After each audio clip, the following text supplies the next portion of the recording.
All right, let's talk about one of the most exciting and sometimes confusing events in the stock market, the initial public offering, or IPO. Today, we're going to pull back the curtain and demystify the whole process, especially for investors on the Pakistan Stock Exchange. It's that dream every investor has, right? That feeling of spotting a winner, a company with just massive potential, way before everybody else catches on. Getting in on the ground floor of a huge success story. That's the thrill we're all looking for. And that, right there, is the promise of an IPO. It's a company's big debut on the public stage, a moment that can totally change its trajectory and, believe me, create some incredible opportunities for investors who are paying attention. So what is an IPO, really? Well, think of it like this. A company has been growing privately for years, and now it's decided to throw a huge party and invite everyone.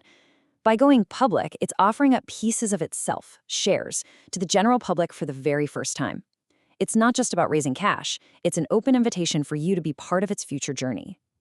But going public isn't as simple as just flipping a switch. Oh no, it's a carefully planned, step-by-step process, a real journey. So let's walk through that blueprint together. So here it is, the whole roadmap. It starts, of course, with getting the green light from the regulators at the SECP, which can take a few months. Then they release the prospectus. And you should think of this as the company's detailed biography. It has everything. After that, we get to the really interesting parts, the book building phase, which is where the big institutions start bidding, followed by the retail subscription, that's your chance to apply, and finally, the grand finale. The company lists on the PSX, and its shares start trading freely. Okay, let's zoom in on that book building phase, because it's super important. This is essentially an exclusive auction for the big players. We're talking mutual funds, banks, and other high net worth investors. They all place their bids, and this whole process is what helps discover a fair, market-driven price for the shares before they're offered to the public. Now, to make sure this auction doesn't turn into a complete free-for-all, there's something called a price band. It's a pre-approved range with a floor price and a ceiling price. This keeps the bids within a reasonable scope and helps everyone zero in on a realistic value for the company. And at the end of that whole auction process, one price emerges victorious. That's the strike price. It's the final official price that is discovered, and here's the key part. Every single successful investor, from the biggest fund to the smallest player, pays this exact same price. It really levels the playing field. Okay, so we get the mechanics now, but let's get to the most important question, right? How can you get a piece of the action? Well, it turns out there are 3 distinct ways you can get involved. Now, before we look at the ways to invest, you have to understand this allocation. In a typical IPO on the PSX, a whopping 75% of the shares are set aside for those institutional investors during the book building phase. That leaves only 25% for the general public, for people like you and me. Knowing this 75-25 split is absolutely crucial because it tells you just how competitive it can be to get shares. So that leaves you with 3 doors to choose from. First, you could try to get in during the book building phase, but honestly, that's the VIP room. You'll need some serious capital. Second, you can apply during the retail subscription. This is the main entrance for the public, but it can get very crowded.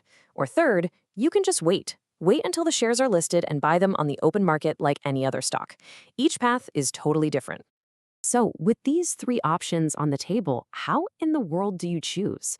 Well, there's no single right answer. It all comes down to understanding the trade-offs. Let's break down the pros and cons of each path. This table really lays it all out, doesn't it? Book building gives you priority and an early seat, but it's a high-stakes game that's really meant for experienced investors with deep pockets. The retail subscription is great because it's simple and accessible for everyone, but you're fighting for a very small slice of the pie. And finally, buying after it lists, well, that gives you total flexibility, and you can see how the stock behaves first, but you might just miss out on that initial IPO pop. So it really just boils down to a classic risk-reward scenario. The earlier you try to get in, the higher the potential for big gains, but it comes with more uncertainty and complexity. If you wait until later, you have more data and it's easier, but you've probably given up some of that potential upside. The choice is really about your own risk appetite. But look, just knowing the rules of the game isn't enough to win. To really succeed with IPOs, you need a strategy. You need discipline. So let's put together your personal playbook for investing with confidence. Before you invest a single rupee in any IPO, you need to run through this checklist. First, understand the business. How does it actually make money? What's its competitive advantage? Second, look at where the money is going.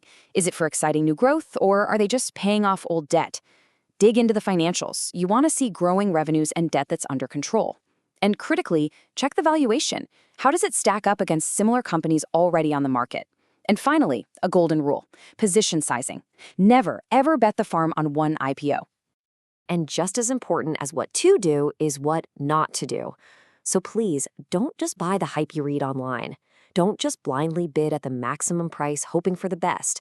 And as I just said, don't put all your eggs in one basket.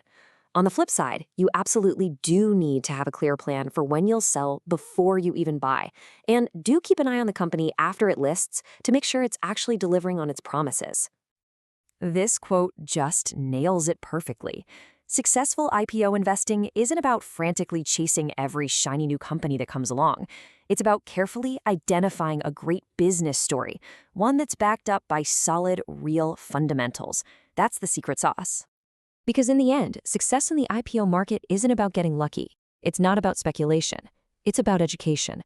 By taking the time to understand the process, weigh your options, and do your homework, you stop being a gambler and you start being a savvy investor. So the only question left is, are you ready to begin?